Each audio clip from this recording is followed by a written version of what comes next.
In today's video, I'm going to teach you how to share a view in Airtable.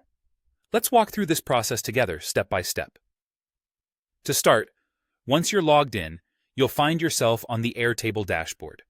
This is your hub, where all your bases are neatly organized and readily accessible.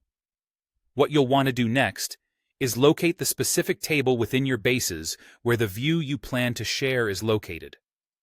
This may take a moment to find if you have several bases, but just remember to navigate through your options to pinpoint the correct one. A simple click is all it takes to open it. With your table open right in front of you, direct your attention to the left-hand side. Here you'll notice a listing of all the views associated with your table. You'll also see a drop-down menu, a very handy feature that systematically organizes your various views. Click on this menu to expand your view options. It makes navigating among them smooth, saving you from any guesswork. Once you've selected your desired view from this list, we're ready to move forward. The next step involves locating the Share and Sync option.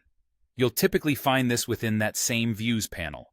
It's often represented by an icon or a button, making it easily recognizable. Go ahead and click on Share and Sync. It will open up the sharing settings. This is a crucial phase as it allows you to adjust permissions and tailor settings for the view link you're about to share.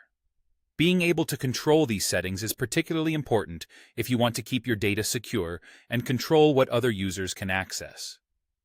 Once you're satisfied with how you've configured the sync and sharing settings, it's time to generate a link. You'll see an option that lets you copy the link.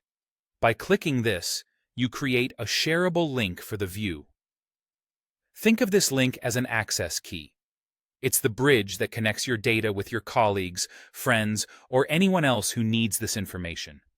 You can easily paste this link into emails, messaging platforms, or any other communication tool you regularly use. And just like that, you've efficiently enabled others to view the information you've chosen to share. Congratulations! You've just successfully navigated through the process of sharing a view in Airtable. By following these steps, sharing data becomes a seamless part of your workflow, making collaboration both easy and efficient, whether that's within your team or with external partners. Thank you so much for watching, and I hope this guide has been insightful and helpful.